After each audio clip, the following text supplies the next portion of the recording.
Josh Hasten here, Israel Uncensored, on the Land of Israel Network at thelandofisrael.com. It is Monday, the 20th of May, 2019, the 15th of ER, 5779. Hope you're doing well in your part of the world.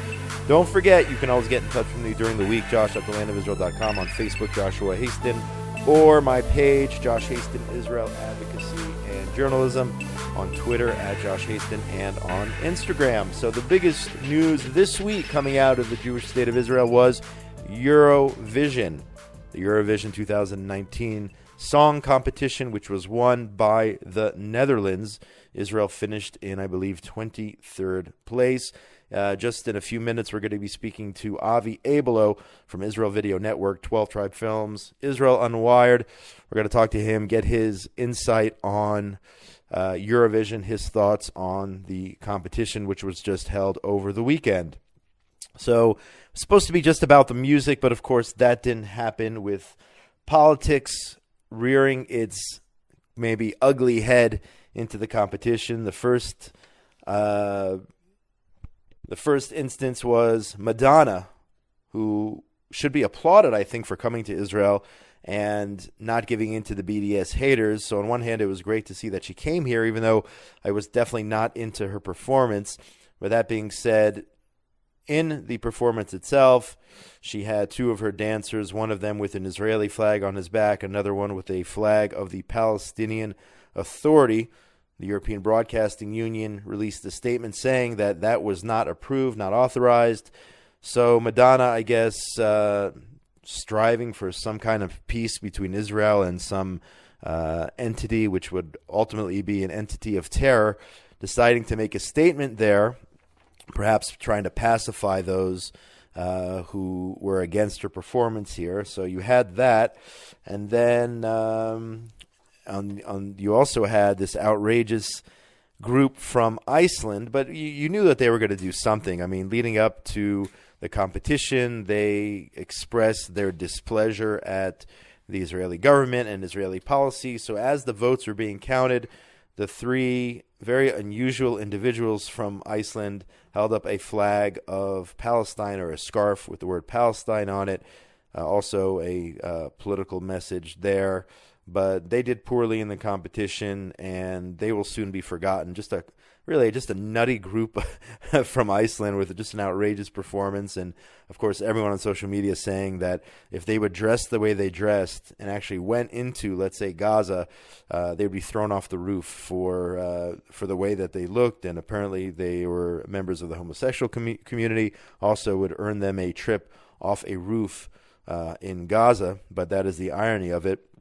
Also, of course, the issue of the Eurovision and the rehearsals being held on Shabbat. There was actually a call from the chief rabbi of Israel that encouraged people to extend Shabbat by 20 minutes. Bring Shabbat in 10 minutes earlier, and then extend Shabbat 10 minutes after the time Saturday night, just because of all the violations of Shabbat which are taking place, unfortunately, for the competition to be held. We'll speak to Avi Abelow about that as well.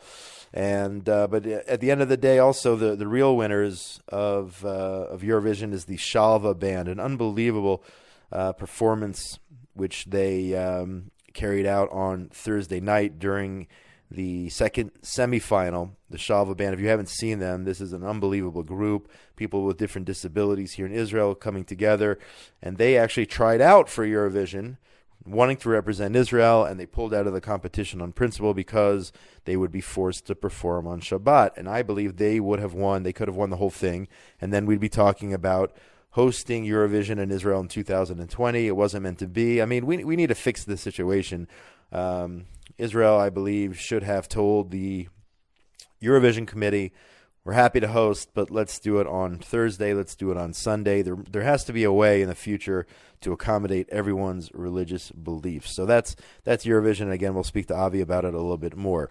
Israel Hayom, reporting that on a different topic here, President Trump's special representative for international negotiations, Jason Greenblatt, lambasted the Palestinian Authority over the weekend, blaming it for prioritizing the welfare of terrorists and its high-ranking officials over the well-being of its people.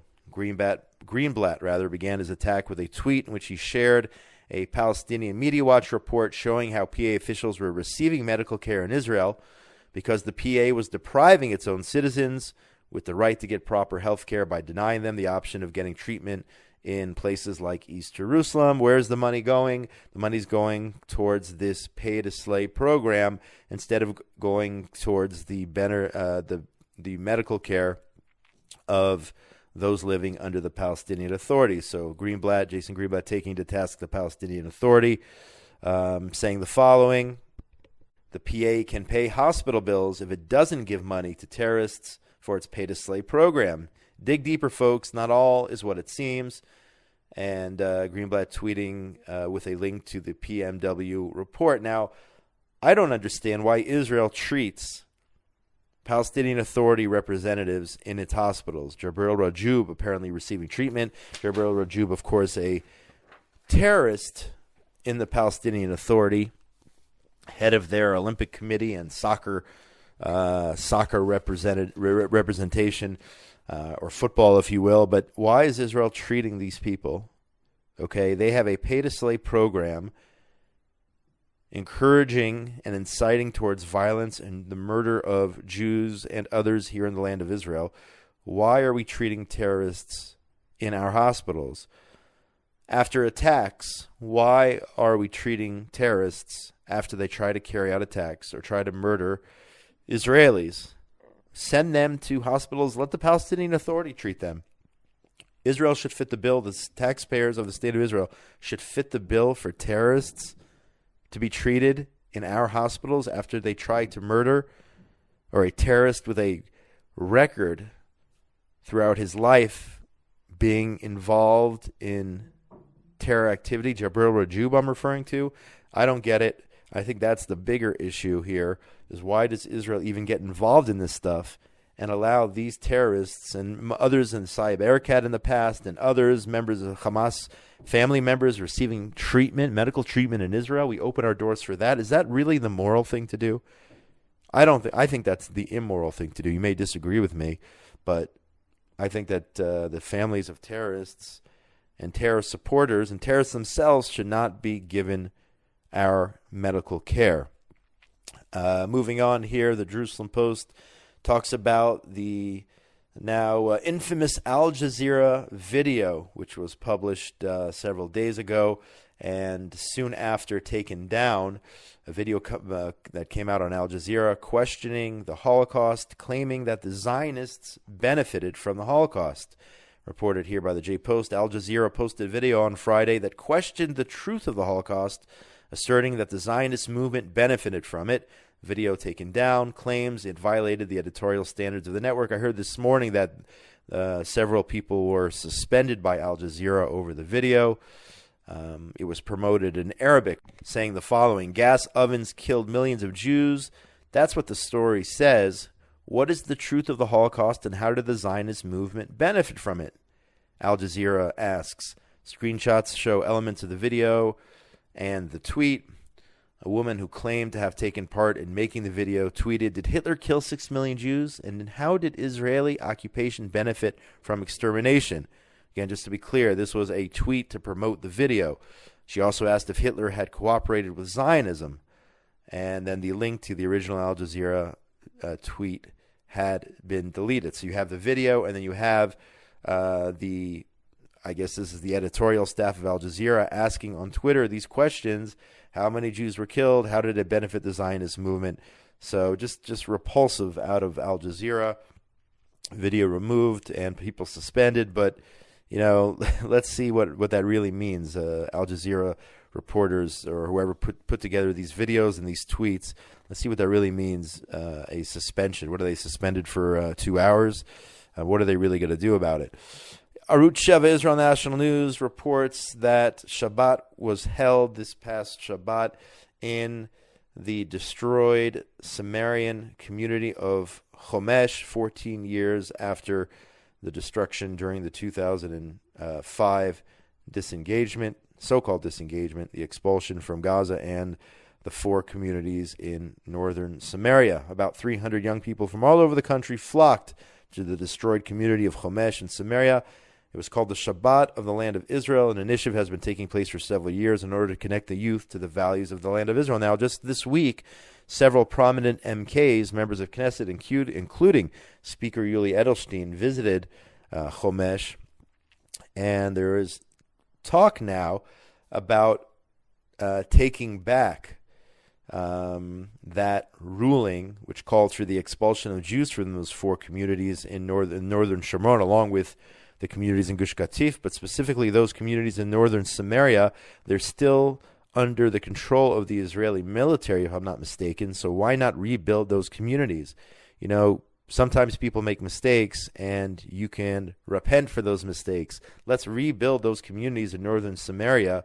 Israel's holding on to the areas anyway. There was absolutely no reason or no point to take down those communities. Of course, Gush Katif also was ridiculous, but let's start by rebuilding those communities, in my opinion, in northern Samaria. And there are several members of Knesset. There was a group of MKs there who also subscribe and believe that those communities should be rebuilt. So please God, that will happen. Moving to anti-Semitism in other places, there were several arsonist fires in Boston targeting the Chabad house, a Chabad house there. Apparently two different fires at a Boston Chabad. The rabbi there talking to Israel's Army radio, saying that we're personally okay. We've been rattled. It's unsettling.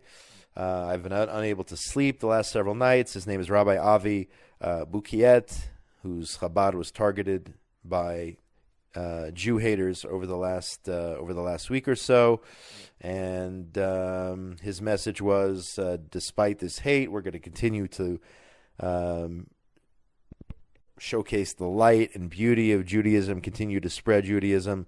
Yet the synagogues in the U.S., one after another, seem to be under attack. I heard also that in Chicago on Saturday night there was some type of vandalism directed towards a synagogue in the Lakeview, if I'm not mistaken, neighborhood of Chicago. So I don't know what's going on over there. I mean, I do, but ladies and gentlemen, this is getting really out of hand. I mean, Pittsburgh was enough, and then you had San Diego, and now shuls, synagogues in Boston are being burnt, and now in Chicago being attacked. It's terrible. It's a terrible situation there. Everyone needs to take security precautions wherever you are. I mean, you always do, wherever you are as a Jew around the world. But it seems like it has reached the shores in the U.S. as well, something that people thought would never happen. And finally, before we go to break, and then Avi Abelow, prominent author Herman Wouk has passed away at the age of 103.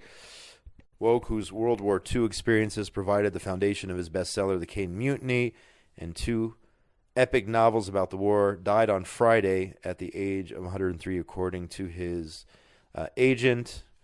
Also, some of his other works, War and Remembrance and Winds of War. I actually had the privilege of meeting Herman Wouk it must have been about 15, 20 years ago in his synagogue in Palm Springs, California. A devout Jew, a proud Jew who studied Talmud, who studied Torah on a daily basis, winner of a Pulitzer Prize for The Caine Mutiny. Just an unbelievable figure when it comes to writing, an unbelievable writer. He'll go down as one of the best in history, in Jewish history, certainly. A proud Jew. He wrote in 1959, he published the book This Is My God, explaining Judaism to Jews and non-Jews, and again, spending a lot of his time studying in his weekly Talmud class. He will certainly be missed. Unbelievable, living to the age of 103. And again, it was truly an honor to meet him, the opportunity I had about 20 years ago or so. That's going to do it for this half of the program. Coming up, Avi Abelow. You are listening to Israel Uncensored on the Land of Israel Network at thelandofisrael.com. My name is Josh Hasten. And short break for Station ID. We'll come back with much, much more here from Jerusalem, the eternal capital of the Jewish people. Don't go away. Have you ever had Shavuot in Yerushalayim? Or has it been many years since you've had Shavuot in Yerushalayim? Forget everything. If you can, if you have the means, book a ticket. Come to Jerusalem for Shavuot. It's so worth it. It's so powerful. And we're calling it the Shavuot of a lifetime. You won't regret it if this is the one. Come out for an awesome Shavuot together. Check out the website, thelandofisrael.travel.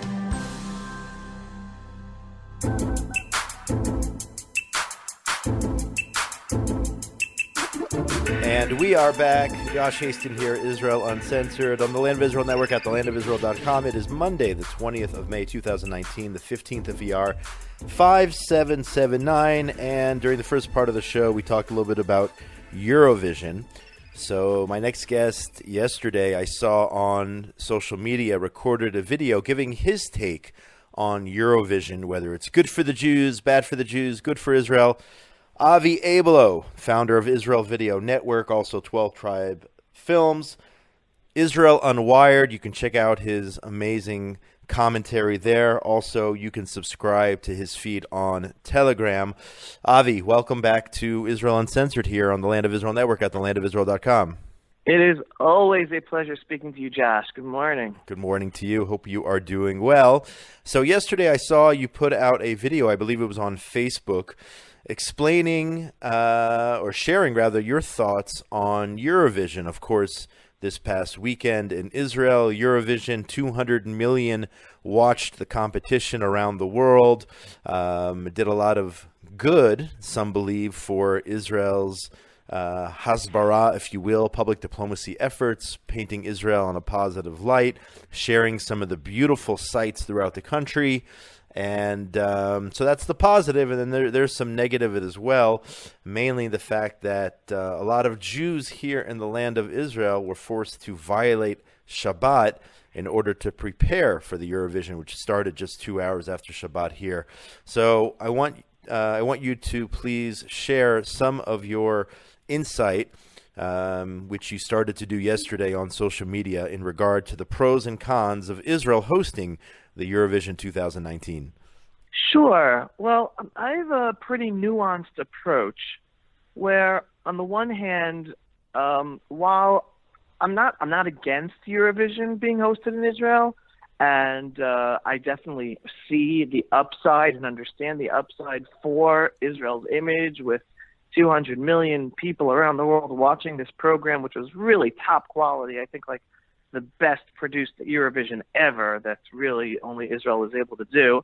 And also seeing Israel, the most amazing parts of the program in my eyes were the little video vignettes of the artists in different places in Israel. People really got to see the beauty of Israel. The best performance, hands down, was the Shalva band, a real Kiddush Hashem for Israel. Unfortunately, they were only allowed to perform in the semifinals and not the finals. But I'm not really a big believer that this is so critical to Israel's PR or image hasbara efforts.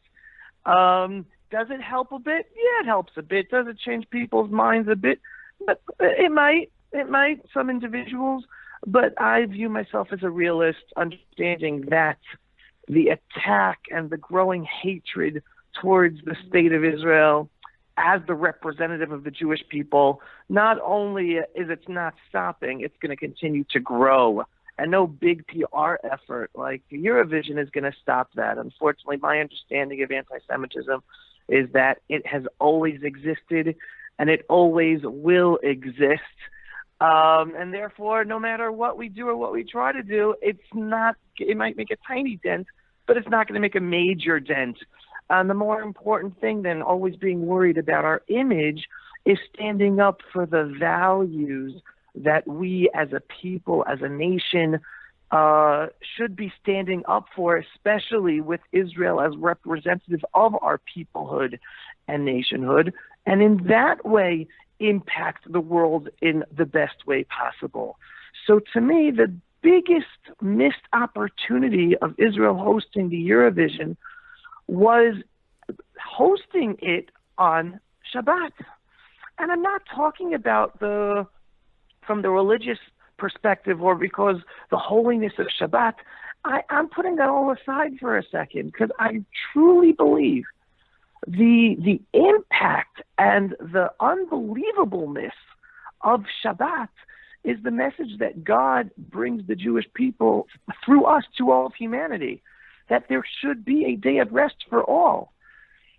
That's not just a religious commandment, but that's a social commandment to understand that in today's day and age, throughout history, man is not in charge. Man is not supposed to think that he's in charge. Man should be allowed to have a day of rest, to rejuvenate, to understand that there's something greater out there to life than work or his boss or the owners of a company. And Israel had the opportunity to bring that message to all of humanity, and it didn't. It did not stand up for itself and say, listen, we'd love to host the Eurovision, but you know what? The Sabbath is so important for all of humanity. We don't want anyone to work.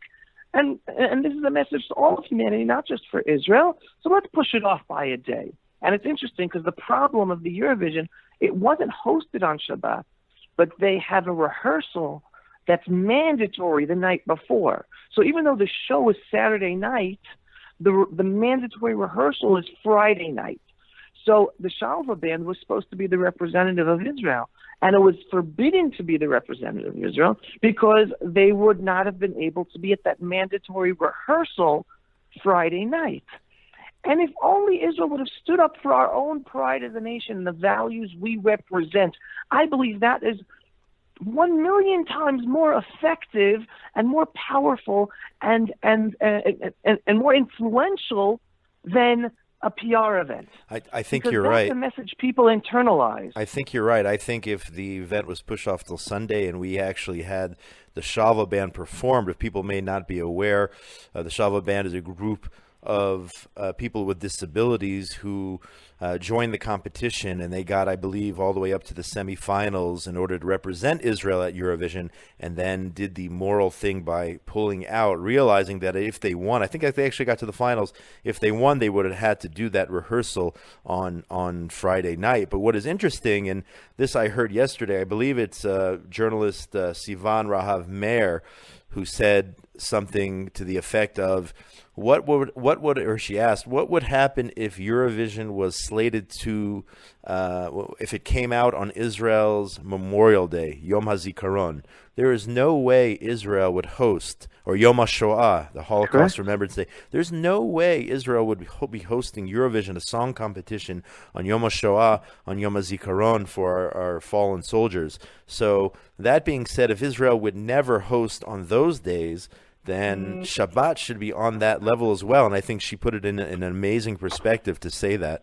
100%. And again, it goes to the point that I know you're working on and I'm working on, and the Land of Israel Network is working on, and so many of our peers, that on the one hand we're fighting for sovereignty and fighting for Judea and Samaria and the Temple Mount and all these issues. But the other core issue that ties everything together, what we're about, is returning to our authentic identity as a nation in our homeland. And for that to be the image we portray to the whole world and how we live and how we stand up for our authentic identity. And the Shabbat is part of our authentic identity, is a value. And it's regardless of how religious a person is. I don't care. I really don't care if a person is less Shomer Shabbat or not Shomer Shabbat at all. But that he takes a day of rest and he connects with his family with a Shabbat experience that is able to be had here in Israel for most Israelis, regardless of their religious level. That is something that we're trying to bring back to the fore, that we still have so much work to do for all Jews around the world and for all Israelis, and especially for our state and for our state institutions to take pride in our authentic identity, not run away from the values we're supposed to present because they're embarrassed by it, but to take pride in standing up for the values we represent. And that is how we become a light into the nation. And this was an opportunity that the official organs of the State of Israel missed. Yeah, I agree with you there, Avi. And speaking actually of the competition itself, you had politics thrust into the performances or the performers. I don't know if you saw it or not, but you had Madonna, who performed in Israel, and I think she should be applauded. The fact that she did not give in to the BDS haters like Roger Waters, and she actually arrived in Israel to perform. That being said, she did use her platform, her stage, to carry out a message involving politics, where two dancers, one was had a flag of the state of Israel on his back, and another one had a flag of the Palestinian Authority on his back. Yeah, and they were walking up the stairs at the end of the performance. You had that, and then you had this outrageous, I don't even know what to make of it. Iceland band. Crazy Iceland band, preaching, by the way, from what I understand, their song itself was spreading a message of hate. That's what the lyrics, I could understand it, obviously, but people were saying, yeah, they're not up front. I mean, they're there to spread hate. And then when the camera zoomed in on them during the voting, they had scarves that had the word, Palestine on them, a slap in the face to the Israeli hosts. I mean, no other country held up any other flags other than their own home country, but they decided to hold up a flag or a scarf with the Palestine words on them. So what do you make of the Iceland band, the Madonna situation? Are they one and the same? Are they separate? And what can we take away from those two political displays there at Eurovision, when it's supposed to be an apolitical contest involving music? Yeah, no, that's a very good question. On the one hand, they are the same. On the other hand, they are very different. I'll explain. On the one hand, they're the same because they both went against the official rules and regulations of Eurovision. So it's interesting if Eurovision does anything, whether as a punishment against Iceland, like some people have been talking about that, or there's some outcome for going against its rules. I don't know what they're supposed to do to Madonna, but again, it is interesting putting things in perspective for Madonna. Like she did it without permission. Like supposedly everything was supposed to be done with permission, and in the rehearsal it wasn't done, and then behind the backs of the production team, she basically did that for the live performance, and the whole production was basically shocked. What repercussions there would be, I don't know. Honestly, I doubt it. We're not so important, and the world doesn't care about us that much. Even for their rules, they're probably going to give up and give no repercussion. If there is a repercussion, I'd be happily surprised. But they're very, very different on the other hand. Why? First of all, the Iceland band, they were horrendous. They were despicable, not only about their song, their dress, their attitude, their demeanor. It was just a despicable act in so many ways. I don't even want to give them attention. But what the other things I've read about is that there are three men, and they're all gay.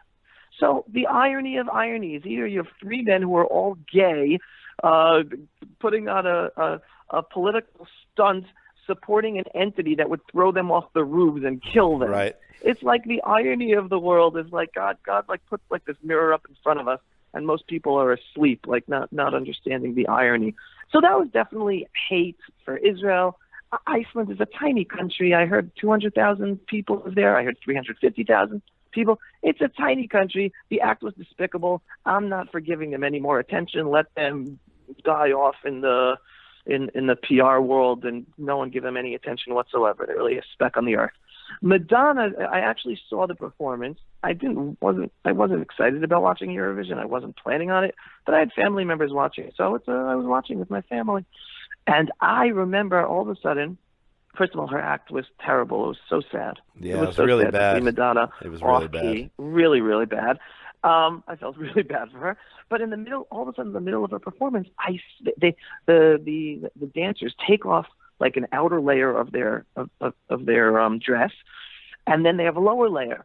And one of the dancers was then like rolling around, and in the corner of my eye, I thought I saw the flag of the Palestinian Authority. I'm like, what? Did I just see that? And I'm telling my family, I think I just saw that. And then I'm looking, and then she turned around again. I saw it again.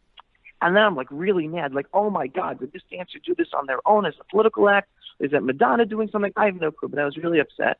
And then at the end of the act, then all of a sudden you see that dancer with this flag of a fake entity, right? There'll never be a state of Palestine. Let's just put it out there.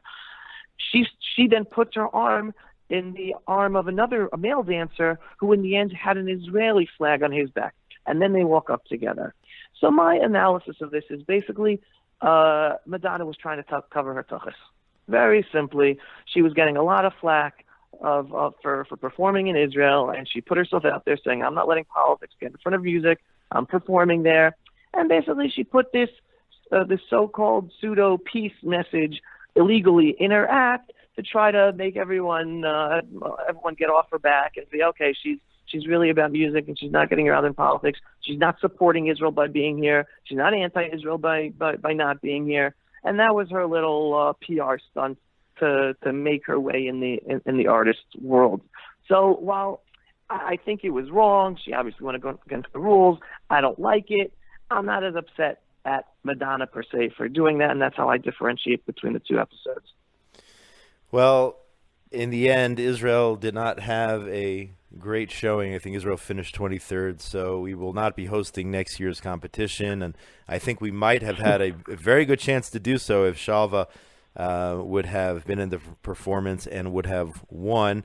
And then we would have a whole nother situation of hosting next year, and the whole situation again about Shabbat and the fact that Shalva has some observant members or whatnot, so we'd be down the same path again next year. But it's going to be in the Netherlands. They won at the end of the day, and that's it. It's over. Back to normal, and we will soon move on to the next topic here in Israel, which is probably Lag BaOmer coming up in a few days, and then on to Shavuot and everything else happening here in the state of Israel. Eurovision 2019 officially over, but I want to thank you so much. We are out of time for today. Avi Abelow, for your analysis of the Eurovision and everything that went along with it.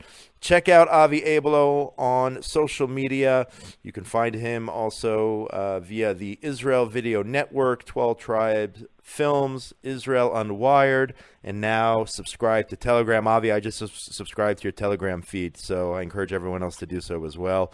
But I want to thank you for your time. Thank you so much. And I appreciate your analysis, and let's talk again soon. Yeah, and let's hope this is the beginning of a paradigm shift where more Israelis start standing up for the importance of Shabbat, not just because of the religious value, but as our national peoplehood value. Amen to that. And that's going to do it for today's show for Monday, the 20th of May, 2019, the 15th of Iyar, 5779. Everyone celebrating Lag BaOmer this Wednesday night and Thursday. Hope you have a wonderful Chag, a wonderful holiday. For those lighting the bonfires, the Medurot, be safe out there. Don't take any chances. Guard and protect your children out there as you light the bonfires throughout the land of Israel or wherever you are. Get in touch with me during the week, Josh at thelandofisrael.com. On Facebook, it's Joshua Hasten, or my new page, Josh Hasten, Israel Advocacy and Journalism. On Twitter, at Josh Hasten, and now on Instagram as well. Big shout out to Binyamin Bresky for the engineering, Tabitha Epstein for all the work she does behind the scenes, and everyone else, of course, here at the Land of Israel Network. Between now and when we speak again next week, everyone out there in the wonderful world of ours, be safe. Have a great Lag BaOmer. Shalom from Jerusalem, the eternal capital of the Jewish people.